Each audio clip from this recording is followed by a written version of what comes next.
नमस्कार, आज है 13 अक्टूबर 2020 और 13 अक्टूबर 2020 की आज सुबह की सबसे बड़ी खबरें हिमाचल प्रदेश देश दुनिया के हम आपके लिए लेकर आए। वीडियो को लाइक कर दीजिएगा EN हिंदी। अगर आप इस यूट्यूब चैनल पर अभी तक नहीं जुड़े तो सब्सक्राइब आप जरूर कर दीजिएगा ताकि रोजाना डेली अपडेट्स आपको हिमाचल प्रदेश की मिलती रहे। आज की सबसे बड़ी खबर, मुख्यमंत्री जयराम ठाकुर हुए कोरोना पॉजिटिव। हिमाचल प्रदेश के मुख्यमंत्री जयराम ठाकुर कोरोना पॉजिटिव पाए गए हैं। इसकी जानकारी उन्होंने खुद ट्वीट कर दी है। उन्होंने ट्वीट में लिखा है कि कुछ दिन पहले किसी कोरोना पॉजिटिव व्यक्ति के संपर्क में आने के कारण मैं बीते एक सप्ताह से अपने आवास पर क्वारंटीन था। गत 2 दिनों से कोरोना के कुछ लक्षण आने के बाद आज कोरोना टेस्ट करवाया गया जिसकी रिपोर्ट पॉजिटिव आई है। चिकित्सकों की सलाह पर अपने सरकारी आवास में आइसोलेट हूँ। उन्होंने अपने संपर्क में आए लोगों से स्वयं को परीक्षण करवाने का आग्रह किया है। हालांकि एक सप्ताह से क्वारंटीन होने के कारण उनके संपर्क में कम ही लोग आए हैं।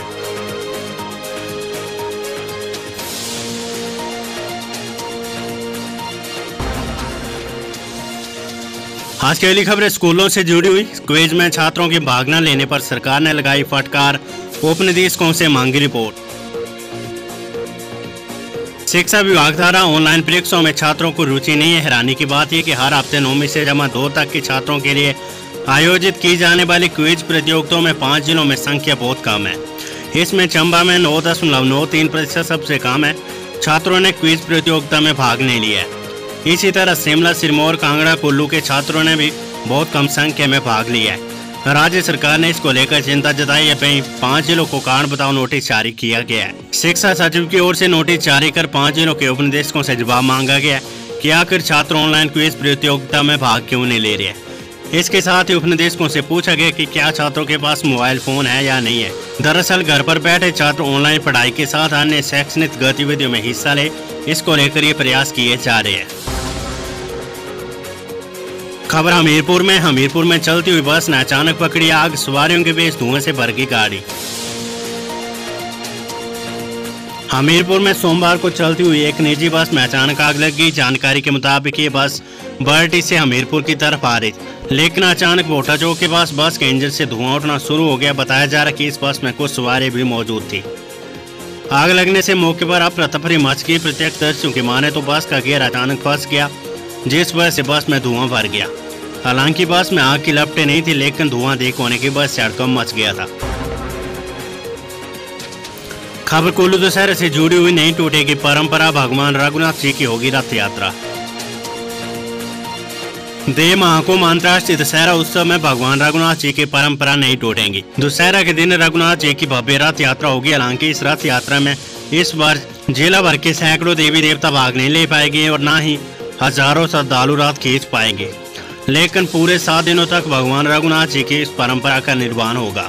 सोमवार को दशहरा पर्व की पहली बैठक का आयोजन हुआ। इस बैठक में यह निर्णय लिया गया कि कोरोना के नियमों का पालन करते हुए दशहरा पर्व मनाया जाएगा। इस बैठक में यह भी निर्णय लिया गया कि ढालपुर मैदान में किसी भी तरह का व्यापार नहीं होगा, ना ही कोई दुकानें लग पाएगी। दशहरा पर्व में आने वाले लोग कुल्लू शहर की स्थायी दुकानों में खरीदारी कर सकते हैं।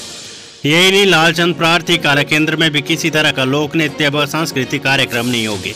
बैठक में दशहरा कमेटी के अध्यक्ष एवं शिक्षा मंत्री गोविंद सिंह ठाकुर ने मुख्य तौर पर भाग लिया, जबकि भगवान रघुनाथ जी की तरफ से मुख्य चढ़बरदार महेश्वर सिंह उपस्थित रहे। इसके अलावा उपाध्यक्ष एवं उपायुक्त डॉक्टर ऋचा वर्मा, कुल्लू के विधायक सुंदर सिंह ठाकुर, आनी के विधायक किशोरी लाल, नगर परिषद के उपाध्यक्ष गोपाल कृष्ण मान, करदार संघ के पदाधिकारी गण सहित दशहरा कमेटी के सदस्य मौजूद रहे।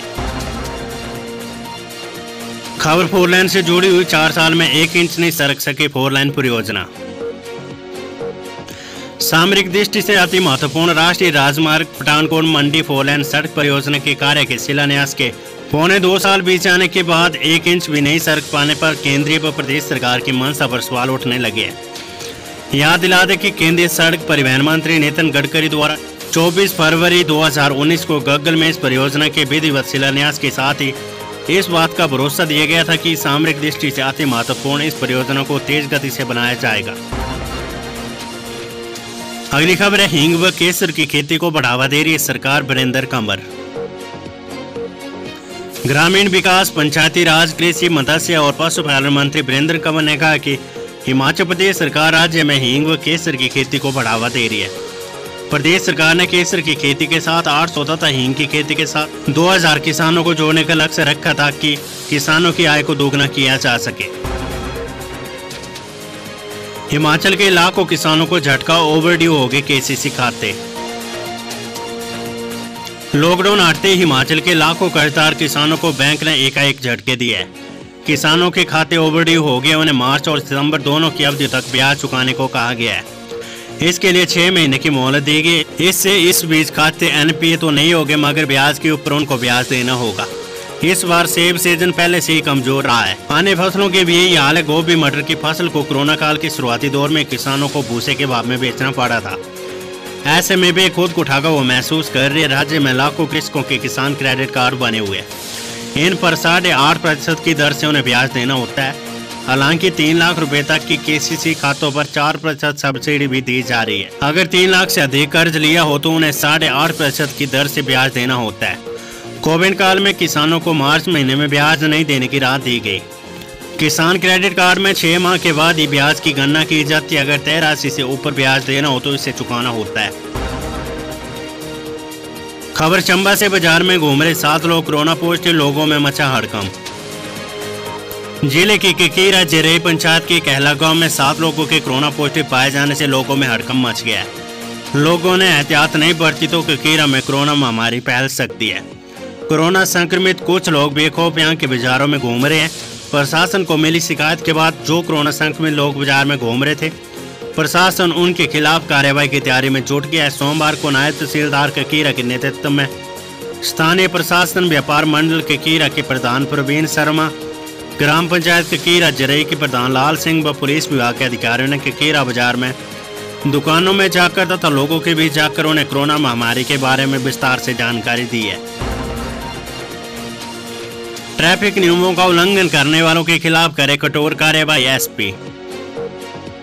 जिला किन्नौर के पुलिस लाइन रिकांगपिओ में सोमवार को पुलिस अधीक्षक जिला किन्नौर की अध्यक्षता में जिला स्तरीय मासिक अपराध एवं कल्याण बैठक का आयोजन किया गया, जिसमें उप पुलिस अधीक्षक मुख्यालय, उप मंडल पुलिस अधिकारी भावानगर, जिला निरीक्षक तथा जिला किन्नौर के समस्त थाना चौकी check post, police line Reckong Peo के प्रभारी तथा अन्य कर्मचारियों ने भाग लिया। इस बैठक में अन्वेषणाधीन चले आ रहे मामलों का आंकलन किया गया तथा लंबित मामलों को प्राथमिकता के आधार पर शीघ्र निपटारे के लिए संबंधित थाना प्रभारी को आवश्यक दिशा निर्देश दिए गए। हिमाचल के मानव भारती विश्वविद्यालय ने बेची 5 लाख फर्जी डिग्री, अब ईडी सीज करेगी संपत्ति। 5 लाख से ज्यादा फर्जी डिग्री बेचने के आरोप में घिरे मानव भारती विश्वविद्यालय के मालिकों की मुश्किलें बढ़ती जा रही है। 17 सितंबर को इन्फोर्समेंट केस इन्फॉर्मेशन रिपोर्ट दर्ज कर जांच शुरू करने के बाद अब परिवर्तन निदेशालय विश्वविद्यालय और उसके मालिकों की संपत्तियां सीज करने की कवायद भी शुरू कर दी है। ईडी ने सोलन के जिला प्रशासन से विश्वविद्यालय की संपत्ति की जानकारी मांगी है। माना जा रहा है कि ईडी जल्द विश्वविद्यालय और उससे जुड़ी अन्य अचल संपत्तियों सीज कर सकता है। विवाहिता ने केरोसिन छिड़ककर खुद को आग लगाकर की आत्महत्या। सिरमौर जिले की डोबरी सालावाला पंचायत की 36 वर्षीय विवाहिता ने केरोसिन छिड़ककर खुद को आग लगाकर आत्महत्या कर ली है। बुरी तरह से झुलसी महिला को पोंटा अस्पताल पहुंचाया गया, जहां उसकी मौत हो गई। इसके बाद अंतिम संस्कार के दौरान महिला की मौत से गुस्साए मायके पक्ष के लोगों की ससुराल पक्ष के लोगों से बहस हो गई। इस दौरान मृतक महिला के पति और सास के साथ भी हाथापाई की। पुलिस टीम के पहुंचने के बाद मामला शांत हुआ। मायके पक्ष ने पति और सास पर महिला को प्रताड़ित करने का आरोप लगाकर मामले की निष्पक्ष जांच की मांग की है। सलवाला निवासी मेहंदी देवी उम्र 36 वर्ष पत्नी संदीप ने रविवार शाम को रिहायशी मकान में खुद को तेल छिड़ककर आग लगा ली।